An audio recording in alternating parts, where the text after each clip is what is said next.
खोक्या प्रकरणामध्ये विलन ठरवून माझ्या हत्येचा कट रचला गेला असा आरोप सुरेश धस यांनी केलेला आहे। भाजप आमदार सुरेश धस यांनी या सगळ्या संदर्भात आता काही मुद्दे समोर आणले। राजस्थानातून बिश्नोई समाजाच्या काही जणांना मुंबईत आणलं असं धस म्हणतात। सुरेश धस यांचा रोख आता नेमका कोणाकडे आहे हा सवाल उपस्थित होतोय।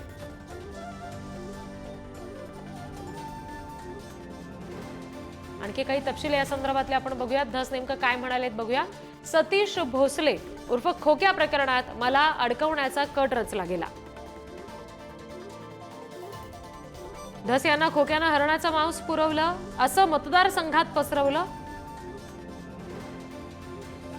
राजस्थानातून बिश्नोई समाजाची लोक मुंबईत आणण्यात आली। विमानाची तिकीटं काढून ही माणसं मुंबईमध्ये आणण्यात आली।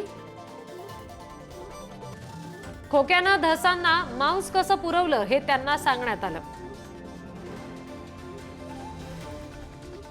बिश्नोई समाजात मला विलन ठरवण्याचा कट करण्यात आला। बिश्नोई समाजामध्ये हरणाला मंदिराचा दर्जा आहे। लॉरेन्स बिश्नोई पर्यंत धस हरणाचं मांस खातो हे पोहोचवायचं होतं। म्हणजे लॉरेन्स बिश्नोईनं माझा खून केला पाहिजे असा गंभीर आरोप धस यांनी केलाय। आणि या पाठीमागे कोण आहेत ते मला माहिती आहे असं सुद्धा सुरेश धस म्हणतात। आणखी तपशील घेऊया प्रतिनिधी उदय नागरगोजे यांच्याकडून। उदय, या सगळ्या संदर्भात आता धस यांचं तर म्हणणं समोर आलेलंच आहे। मतदारसंघात या सगळ्यावरून आता काय चर्चा सुरू झाल्यात? नक्कीच सतीश भोसलेचं प्रकरण सुरेश धस यांच्यावर आरोप केले जात होते आणि या प्रकरणात त्यांना देखील लक्ष केलं जात होतं। राजकीय नेत्यांकडून, कार्यकर्त्यांकडून हे आरोप केले जात होते। या दरम्यान बीडमधील काही वन्यजीव प्रेमींनी मुंबईमध्ये आंदोलन केलं होतं आणि या आंदोलनादरम्यान बिश्नोई समाजाचे लोक देखील सहभागी झाले होते। आता त्याच्यानंतर सुरेश धस यांनी एका युट्यूब पोर्टलला ही मुलाखत दिली आणि त्यामध्ये या माध्यमातून माझ्या हत्येचा कट रचण्यात आला होता असं त्यांनी म्हटलंय। आता एकंदरीतच जर आपण पाहिलं, गेल्या काही दिवसापासून सुरेश धस यांनी वेगवेगळ्या प्रकरणावर, देशमुख खून प्रकरण असेल, यावर आरोप उठवलेला आहे आणि त्याच्यानंतर आता अशा पद्धतीनं सुरेश धस यांनी वक्तव्य केल्यानं आता मोठा गंभीर प्रश्न निर्माण झालाय। कारण सुरेश धस यांनी ज्या व्यक्तीचं नाव घेतलं यामध्ये, तो म्हणजे लॉरेन्स बिश्नोई, गेल्या काही दिवसापासून तो चर्चेत आहे आणि वेगवेगळ्या अभिनेत्यांना देखील त्यांनी धमकी दिल्याचं आपण पाहिलंय आणि त्याच्या माध्यमातून माझ्या हत्येचा कट रचण्यात आला होता असं सुरेश धस यांनी म्हटलंय।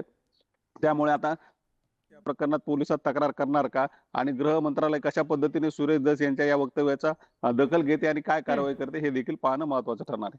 जी उदय, पण या सगळ्या दरम्यान धस यांचा रोख नेमका कुणाकडे आहे आरोपांसंदर्भात याचा काही अंदाज लावता येऊ शकतो का?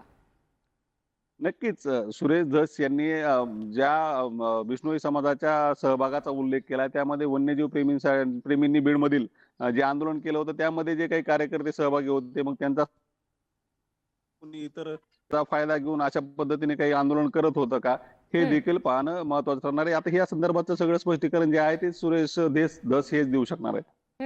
जी निश्चित। आणि त्याच्यामुळे आता धस पुन्हा एकदा या सगळ्या संदर्भात काही बोलतायत का? पत्रकार परिषद वगैरे घेऊन त्या माध्यमातून काही स्पष्टपणे काही मुद्दे मांडू इच्छितात का हे पाहणं महत्त्वाचं असेल। मात्र सध्याच्या क्षणाला धस यांनी केलेले हे जे आरोप आहेत, हे जे दावे आहेत, हे मात्र खळबळ पसरवणारे आहेत। कारण बिश्नोई समाजाचा थेट उल्लेख या सगळ्यामध्ये धस यांनी करणं आणि हत्येचा कट रचला गेला, त्यासाठी माणसं मुंबईत आणली गेली अशा पद्धतीचा दावा सुद्धा धस यांनी केलेला आहे। आता या सगळ्याचं गांभीर्य लक्षात घेऊन पोलीस कशा पद्धतीने या प्रकरणाची दखल घेत आहेत, मुळात धस हे पोलिसांकरवी या सगळ्या प्रकरणामध्ये लक्ष घालू इच्छितात का हे पाहणं सुद्धा तितकंच महत्त्वाचं असेल। लॉरेन्स बिश्नोई यांना माझा खून केला पाहिजे यासाठी मतदारसंघामध्ये तसं वातावरण निर्माण केलं गेलं। खोक्या म्हणजे जो सध्या पोलिसांच्या ताब्यात आहे सतीश भोसले, त्यानं धस यांना कसं हरणाचं मांस पुरवलं या सगळ्या संदर्भातले जे मुद्दे आहेत ते मतदारसंघात पसरवले गेले, लॉरेन्स बिश्नोई पर्यंत पोहोचवण्याचा प्रयत्न झाला असे गंभीर आरोप आता धस यांच्याकडून केले जात आहेत।